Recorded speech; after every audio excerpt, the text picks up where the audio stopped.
Let me tell you how my life got turned upside down in the span of 48 hours. I'm Jason Miller, 32 years old, and up until last month, I was a senior marketing strategist at Hartwell & Company, a mid-tier firm that acted like they were the next big thing in advertising.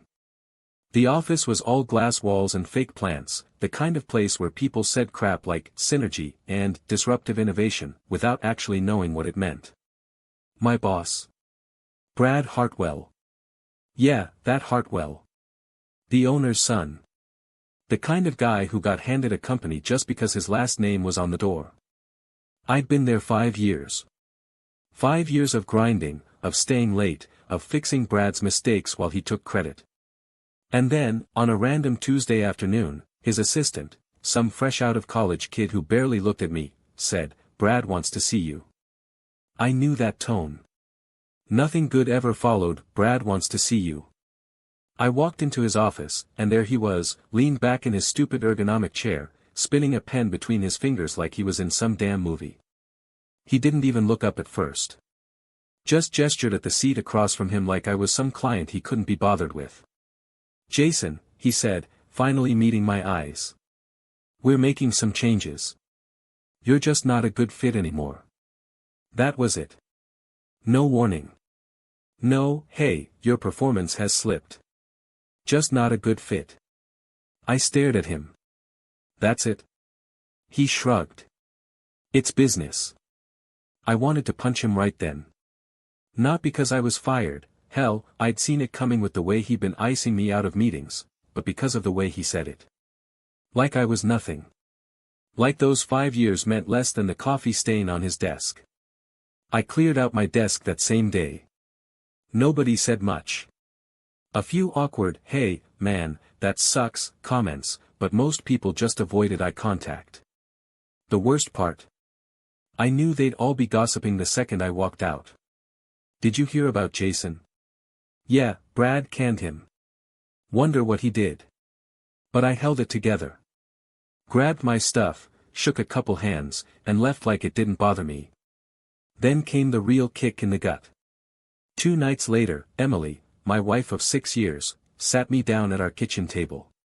She was twisting her wedding ring around her finger, something she only did when she was nervous. "Jason," she said, voice too quiet. "I think we need some space." I laughed. "Space? What the hell does that mean?" She wouldn't look at me. "I've been spending time with Brad." The way she said it, like it was some big confession, like I was supposed to be shocked, made my stomach drop. "How long?" I asked. She hesitated. "A few months." Months. She'd been months into whatever the hell was going on between them, and I hadn't even noticed. I didn't yell. Didn't throw anything. Just stood up, walked out, and got in my car. Drove around for hours, trying to figure out how the hell my life had imploded so fast. Fired. Betrayed. And worst of all, I hadn't seen it coming. But I would see what came next. And so would they. Clearing out my desk was worse than the actual firing. I came back the next morning to get my things, the framed photo of Emily and me from our anniversary trip to Sedona, already tossed in the trash bag before I even reached my cubicle, my lucky stress ball from the 2017 company retreat, the coffee mug that said, "World's okayest marketer," that the team got me as a joke but I'd used every day for 3 years. The office was too quiet when I walked in. That fake, heavy quiet where everyone's pretending not to stare but you can feel their eyes tracking you like you're some zoo animal. Sarah from accounting, who I'd helped move apartments last summer, suddenly found something very interesting on her computer screen. Mike, who I'd gotten beers with every Thursday for 2 years, made a big show of being on an important call. Then there was Derek. "Damn, Miller," he said, leaning against the partition of what used to be my cubicle. "Getting canned and wife problems in the same week. That's some next-level bad luck." He smirked like he'd just told the funniest joke in the world. I kept packing. My hands didn't shake. That's what surprised me. I thought they would, but they just moved methodically, keyboard, notebook, the stupid little succulent Emily gave me that I'd somehow kept alive for 8 months. "Hey man, I'm just saying," Derek continued, louder now that others were listening, if you need someone to talk to.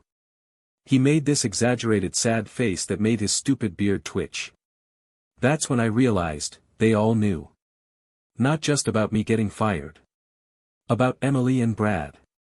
It was in the way Jessica from HR wouldn't meet my eyes, how the interns were whispering by the coffee machine, how Brad's assistant kept glancing at me with this weird mix of pity and discomfort. I zipped up my bag and took one last look around. That's when I noticed the little things. The fresh scratch on the left fender of Brad's black Mercedes in the parking lot, long and deep, like someone had keyed it good. The post-it on Brad's monitor with Vanessa's handwriting, dinner at 8. Don't be late. His computer screen, still logged into his email because the arrogant bastard never locked it when he went to his long lunches. I walked out without saying goodbye to anyone. The elevator ride down felt longer than usual. Some intern I didn't know stood in the corner, pretending not to recognize me while sneaking glances at the box of my belongings in my arms. When the doors opened in the lobby, Brad was walking in with Emily's favorite coffee, that overpriced vanilla latte from the place next door she was always begging me to get her. He froze when he saw me. For half a second, I thought he might actually say something. Maybe even look ashamed. Instead, he adjusted his stupid Rolex, gave me this tight little nod like we'd just closed some business deal, and stepped into the elevator. That's when I made two promises to myself. I wouldn't cry about this. Not today. Not ever. I'd remember every single detail. Every smirk. Every whispered comment. Every scratch on a luxury car. Because details matter. And I was just starting to pay attention. The first month was the hardest. I got a new job at a smaller firm across town, decent pay, but nothing fancy. Told everyone I was moving on and starting fresh. Even bought one of those stupid motivational journals to sell the act. Meanwhile, I set up alerts for every Hartwell and Company press release, followed Brad's socials from a burner account, and made sure to accidentally run into old coworkers for drinks every few weeks. Emily moved out immediately. Took half the furniture and all the good kitchen stuff. I came home one day to find her side of the closet empty except for a single earring she'd always hated, left behind like some kind of sick trophy. Her Instagram became a non-stop parade of Brad's money, sunset yacht pics, designer shopping sprees, champagne toasts at places where the menus didn't list prices. Every photo had the same damn caption, living my best life, with that stupid heart eyes emoji. Meanwhile, I learned things. Brad's trash was treasure. Turns out that took working lunches every Thursday at this overpriced steakhouse near his office. I may have started eating there too, always at the bar, always with a newspaper blocking my face. One Thursday, I watched him toss a stack of papers in the restaurant dumpster on his way out. Came back after closing and found partially shredded invoices, Hartwell and Company billing clients for full campaign development, that never happened. The numbers didn't add up. At all. Vanessa's blind spot. Brad's wife ran some high-end interior design firm. Her Instagram was all tasteful beige rooms and #blessed hashtags. The few photos with Brad showed him looking tense, like a kid forced to take Christmas pictures. Her last post with him was from 3 months before the firing. Since then, just solo shots with captions like, "Quality me time is so important." The office knew everything. Ran into old coworker Jen at the gym. After some awkward small talk, she let slip, yeah, everyone knew about Brad and, you know. He'd take those long client meetings every Tuesday and Thursday afternoon. She wouldn't meet my eyes. We all thought you knew too. I could have blown it all up right then. Had enough to sink Brad professionally and personally. But revenge isn't a microwave meal, it's a slow roast. Let them get comfortable. Let Emily think she won. Let Brad keep getting sloppy.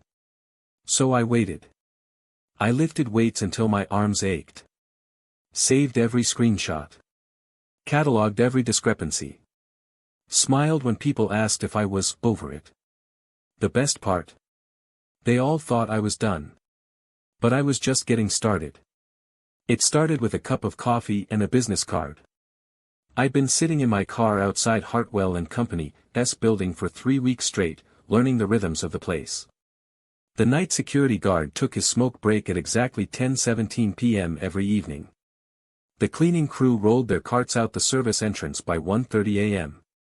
And the building's electrician, a guy named Marty with a gut that strained against his tool belt, came every Thursday to inspect the breaker panels. I caught Marty at the diner across the street after his shift one night. Slid into the booth across from him while he was shoveling scrambled eggs into his mouth. "You're the guy who works on the Hartwell building," I said, pushing a black coffee toward him. He eyed me suspiciously, eggs dangling from his fork. "Who's asking?" The document I slid across the table was a summary of his own inspection reports, all stamped and filed, yet missing a critical voltage check.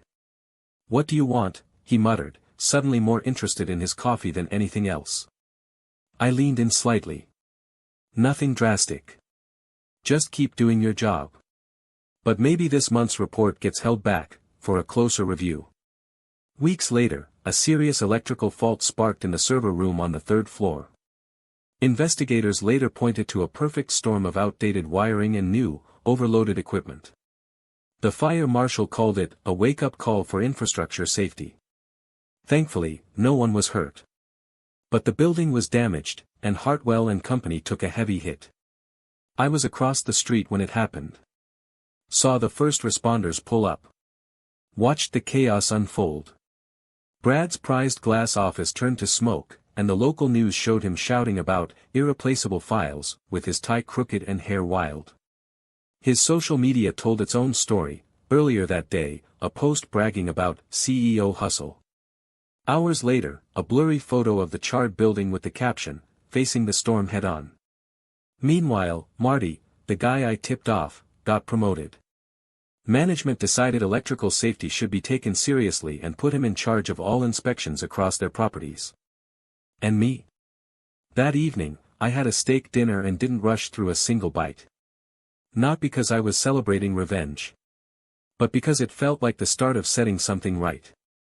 3 weeks later, I was in a coffee shop a few blocks from Vanessa Hartwell's design studio. On my phone, I scrolled through company emails Brad had forwarded to himself, careless, now that the company's internal systems were down. Among them were flagged financial inconsistencies. Misrouted client payments. Suspicious invoices.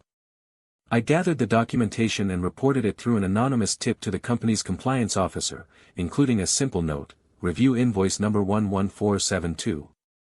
Within 2 days, internal auditors launched a full investigation.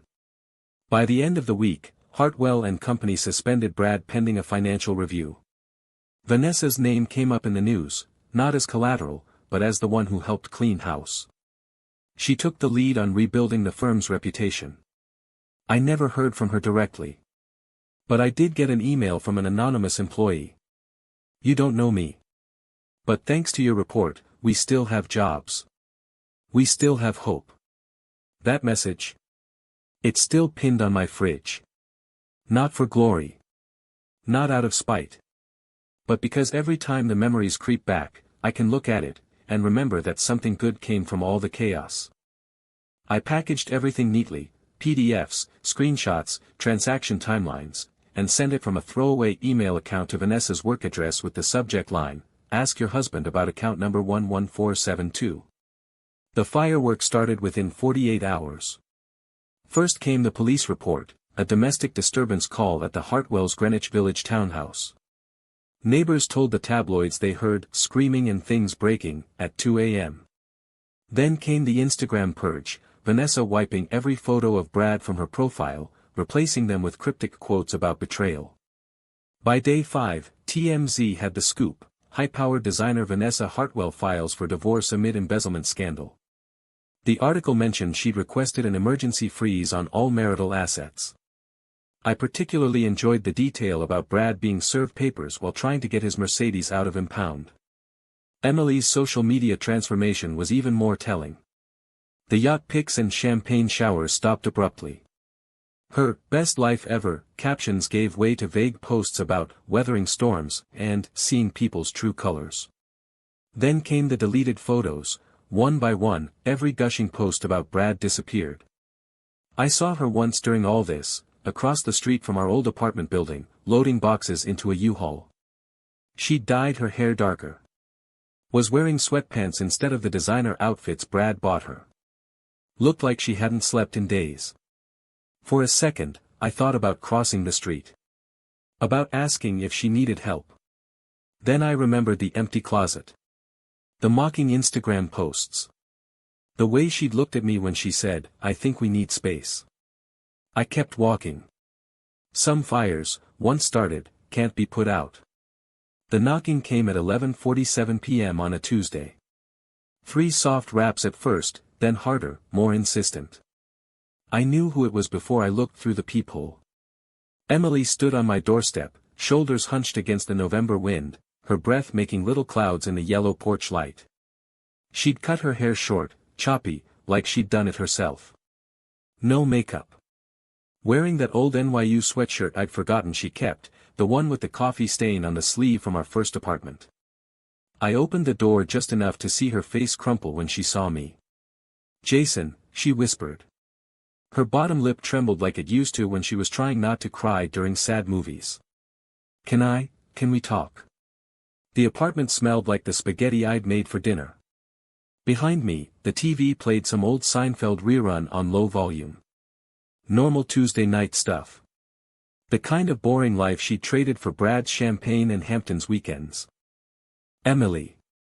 She tried every channel, texts from new numbers, emails from throwaway accounts, even showed up at my gym once. Left a handwritten note on my windshield last month that I didn't read. My neighbor told me she looked frantic, like one of those women on true crime shows. The Emily I knew would have died before letting anyone see her like that. Me. Bought a new couch, real leather, not the IKEA crap we'd picked out together. Took up fly fishing. Started remembering what foods I liked instead of always eating what she wanted. Found out I actually hate sushi. The strangest moment came when I drove past the old Hartwell building last week. They'd finally started renovations, some tech company moving in. Workers were tearing out the scorched wiring, replacing it with shiny new conduits. I pulled over and watched for 20 minutes, sipping coffee from the same diner where I'd met Marty. A guy in a hard hat caught me staring. "You used to work here or something?" "Or something," I said. He wiped sweat off his forehead. "Place was a death trap. You're lucky you got out when you did." I smiled for the first time in months without forcing it. "Yeah," I said, tossing my empty cup in the trash. "Luckiest break of my life." The truth? I don't think about them much anymore. Not when I'm kayaking on weekends. Not when I'm grilling steaks on my new balcony. Definitely not when I'm depositing my bonus checks. But if I'm being completely honest, sometimes, when I'm falling asleep, I imagine Brad staring at his ceiling in that guest room. I picture Emily deleting another unanswered text. And for just a second before I drift off, I let myself enjoy the quiet. Not the quiet of loneliness. The quiet of the storm having passed. I didn't move from the doorway. "Say what you came to say." She wiped at her nose with the back of her hand. "I made a mistake. A huge, terrible mistake." A pause. "Brad's not who I thought he was. He's a monster." I barked out a laugh so sudden it made her flinch. "No shit, Emily. You figured that out after he lost his money? After his wife took half what was left? After the whole world found out he's a thief?" My voice stayed calm, which seemed to unsettle her more than shouting would have. "Or did you just realize monsters don't make good life rafts when they're drowning too?" Her face did something complicated then, shame and anger and that stubborn pride I'd once found charming. "I know I hurt you," she started, reaching for my arm. I stepped back. "You didn't hurt me. You helped him. There's a difference." The cold night air rushed between us. "Remember when you packed your things? How you took the good knives but left the can opener because you never used it?" I nodded toward the kitchen behind me. "Took me 3 months to realize why that bothered me so much. You didn't just leave. You made sure I'd keep finding little reminders." Emily opened her mouth, but I was done listening. Yeah, you made a mistake, I said, hand on the doorknob. But here's the thing about mistakes, you don't get to undo them just because yours stopped being fun. The click of the lock sounded final. Through the door, I heard one ragged sob, then the scuff of shoes on concrete as she walked away. Inside, I muted the TV. Pulled up my contacts. Hit block on every number and email I had for her. Then I finished my spaghetti, cold now but still satisfying. The best revenge isn't cruelty. It's indifference. And I'd never been more indifferent in my life. 6 months later, I sat in a corner office with my name on the door. Not some glass-walled fishbowl like Brad's old digs, this one had solid oak and a view of the river. The brass plaque said, Jason Miller, Director of Strategy. The paycheck said, 30% more than Hartwell ever paid me. My therapist calls this part, radical acceptance. I call it winning. The updates trickled in like quarterly reports. Brad Hartwell. Last spotted at a courthouse wearing a suit that looked 2 sizes too big. The embezzlement case dragged on, turns out burning your office doesn't destroy digital paper trails. His LinkedIn went from CEO at Hartwell & Company to exploring new opportunities to just blank one day. Rumor has it he's living in his sister's guest room.